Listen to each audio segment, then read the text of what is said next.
Buenos días desde Camboya, desde la ciudad de Siem Reap, y bienvenido una vez más a mi canal. Y prepárate porque hoy nos vamos a adentrar en uno de los mayores misterios de la historia de la humanidad, que es la construcción de este templo que tengo aquí detrás y que se conoce como Angkor Wat o Angkor Wat. Pero antes de meternos de lleno con el misterio, déjame que te ponga un poco en contexto porque es importante para entender la locura que se viene después. Este templo se construyó supuestamente en el siglo XII, durante el reinado del rey Suryavarman del antiguo Imperio Khmer y actual Camboya.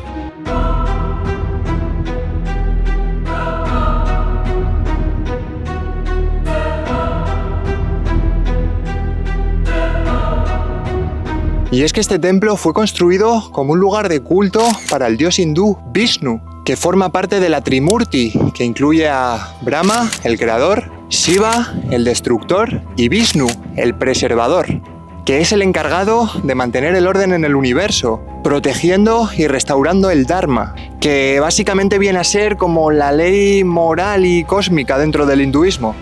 Pero además de eso, Angkor es una obra maestra arquitectónica que abarca más de 1,5 millones de metros cuadrados, con piedras cortadas, colocadas y talladas con una precisión milimétrica, y todo esto supuestamente con la tecnología de la época, del siglo XII, es decir, con martillo y cincel básicamente. Según los historiadores, los gemeres tardaron unos 37 años en construir este templo, pero aquí es donde empieza el misterio, porque mucha gente argumenta que si rascas un poquito, los números y las explicaciones oficiales como que no cuadran del todo. Y eso es precisamente lo que vamos a hacer en este vídeo: explorar, analizar y calcular si la versión oficial de arqueólogos e historiadores se sostiene o si estas teorías, tachadas de conspiranoicas, igual no son tan conspiranoicas. Así que cógete algo de picar, una Coca-Colita fresquita y unas aceitunas por mí, por favor, que no sabes cómo las echo de menos, y agárrate fuerte porque esto se va a poner muy, muy interesante. Vamos a verlo.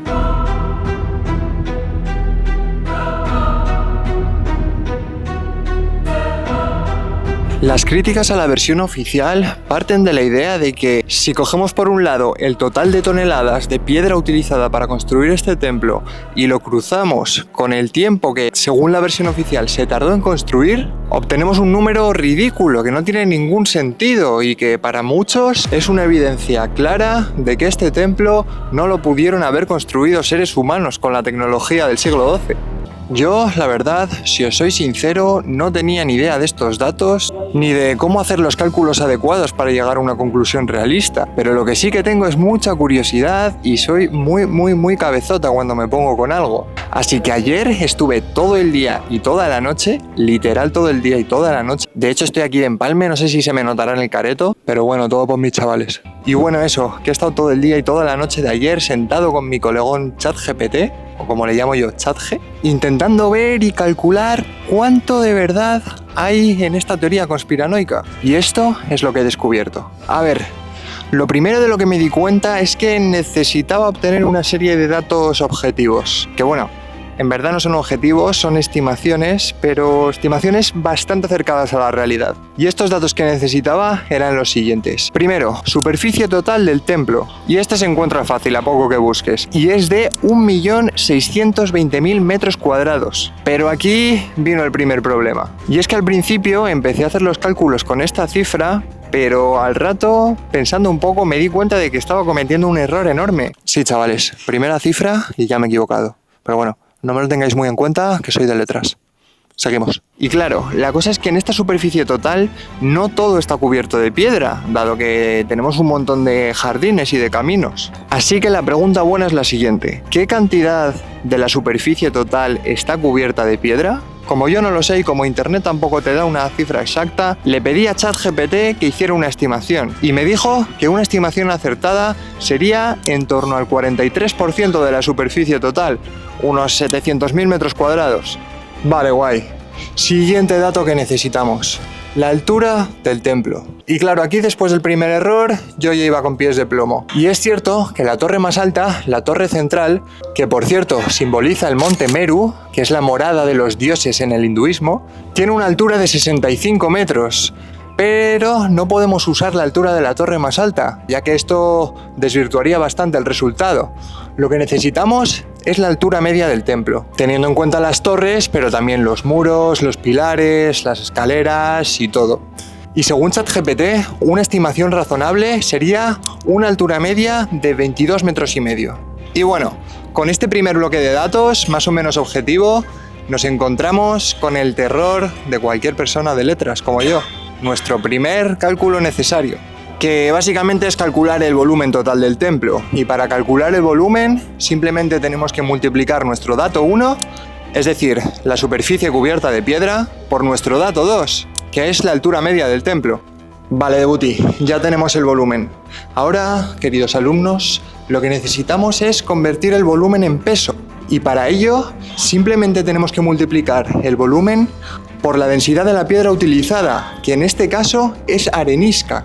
Y la arenisca, según ChatGPT, no es que lo sepa yo de memoria ni mucho menos, tiene una densidad de 2.300 kilos por metro cúbico. Vale, y con esto ya tenemos el peso total de la piedra, que es el primer dato necesario para poder descubrir si esto en verdad, como dice en la versión oficial, lo pudieron hacer los gemeres, o si, como dicen otros muchos, resulta prácticamente imposible. Y ahora necesitamos el segundo dato para llegar a la respuesta final, el dato que vamos a cruzar con el peso total que acabamos de obtener. Y esto es las horas y minutos totales empleadas en la construcción del templo, que, como os he dicho antes, según la versión oficial de historiadores y arqueólogos, este templo se construyó en 37 años. Y aquí la verdad es que no tenemos ningún dato oficial que nos resuelva esta duda. He estado buscando por internet y no hay nada. No hay ninguna escritura o documento o nada que se haya transmitido con el tiempo y que nos haya podido dar esa información. Así que, de nuevo, nos toca acudir a nuestro colegón ChatGPT y a una de sus estimaciones. Y le he preguntado lo siguiente. Oye, ChatG, ¿cuántas horas estimas que trabajaban al día los encargados de construir Angkor Wat? ¿Crees que el trabajo pudo ser ininterrumpido día y noche durante los 37 años que duró su construcción a través de turnos de trabajo que se iban alternando? Y su respuesta fue la siguiente. Buena pregunta, gracias. No hay registros exactos sobre el horario de trabajo de los obreros que construyeron Angkor Wat, pero basándonos en estudios sobre otras civilizaciones antiguas y en la lógica del contexto histórico, podemos hacer algunas estimaciones razonables. Y con esas estimaciones razonables me dio la siguiente conclusión. Es muy poco probable que se trabajara durante la noche en la construcción de Angkor. Las principales razones son la falta de iluminación adecuada, ya que en el siglo XII no existían sistemas eficientes para iluminar grandes áreas de trabajo, lo que habría dificultado las tareas de precisión y aumentado el riesgo de accidentes. Además, la construcción de templos con bloques de piedra gigantes requería precisión y seguridad, algo que solo podía garantizarse con luz natural.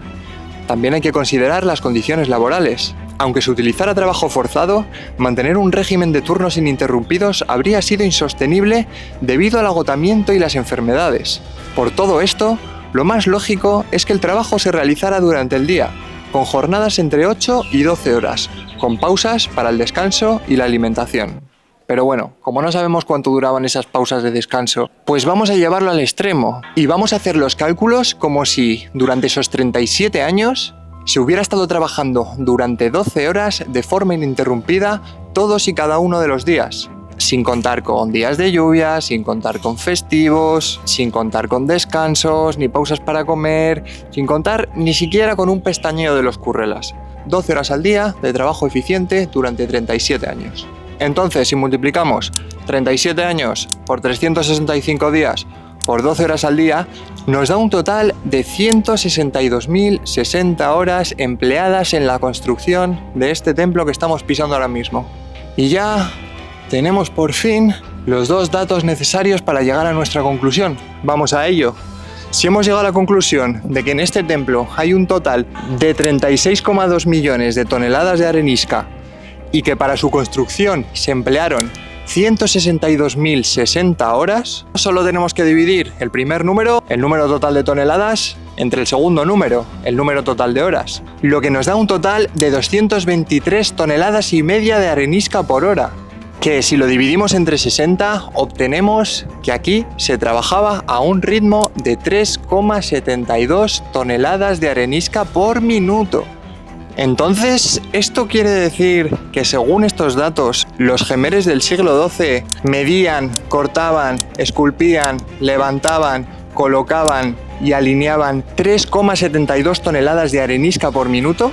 Pues sí y no, porque hay una variable bastante importante que todavía no estamos teniendo en cuenta. Y es que la cantera de arenisca más cercana al lugar donde se sitúa Angkor Wat, es decir, aquí mismo, está situada en la montaña Nom Kulen, que está a 40 kilómetros de aquí. Y según la versión oficial, ¿cómo hacían los jemeres para transportar toneladas y toneladas y toneladas de arenisca durante 40 kilómetros? Pues bien, se servían principalmente de 3 recursos. Por los canales del río Siem Reap, que por cierto su eficiencia y utilidad dependía mucho de la época del año en la que estuvieran. Es decir, en la época de lluvias funcionaban muy bien, pero en la época seca, chungo. Segundo recurso, con trineos que se deslizaban sobre troncos de madera para mover bloques de piedra en tierra firme. Y tercer recurso, utilizado en tierra firme también, con elefantes, a los que cargaban con bloques de arenisca para transportarlos. Así que el dato final es el siguiente. Según la versión oficial, los jemeres del siglo XII, hace casi 1000 años, trabajando durante 37 años sin parar, sin un solo día en el que las condiciones meteorológicas impidieran el trabajo, currando 12 horas al día ininterrumpidas, sin días y sin momentos de descanso, extraían 3,72 toneladas de arenisca de la montaña. Las transportaban 40 kilómetros con canales, troncos y elefantes. Y una vez aquí, con cinceles y martillos, medían, cortaban, tallaban, levantaban, colocaban y alineaban esas más de 3 toneladas. Todo eso en un solo minuto. No en un solo minuto, en cada minuto. A mí la verdad es que ya de primeras no me resulta muy creíble. Pero bueno, como no soy ningún experto en la construcción, le hice la siguiente pregunta a ChatGPT. ChatG, si tomamos en consideración las técnicas más punteras del mundo en la industria de la construcción a día de hoy, incluyendo la mejor maquinaria existente y los vehículos o sistemas de transporte más eficientes del mundo, ¿sería posible alcanzar un ritmo de trabajo que consista en extraer de una montaña, transportar 40 kilómetros, medir, cortar, esculpir, tallar, levantar, colocar y alinear 3,72 toneladas de piedra por minuto? Y bueno, se puso a hacer sus cálculos y me puso una parrafada enorme con la que no os voy a aburrir, pero bueno, llegó a la siguiente conclusión. Con la tecnología más avanzada disponible hoy en día, sería prácticamente imposible extraer, transportar, medir, cortar, esculpir, tallar, levantar, colocar y alinear 3,72 toneladas de piedra en un solo minuto. Las máquinas CNC, que permiten una precisión milimétrica en el corte y la estructura de materiales, y las grúas o camiones modernos pueden mover bloques grandes de manera rápida, pero el tiempo necesario para cada fase del proceso, desde la extracción hasta el ensamblaje final, supera con creces el ritmo de trabajo de 3,72 toneladas por minuto. Cada una de estas fases, incluso con la mejor maquinaria disponible, requiere tiempo y coordinación, haciendo que el reto sea insostenible dentro de ese marco de tiempo. No sé, yo os doy los datos y que cada uno saque sus propias conclusiones.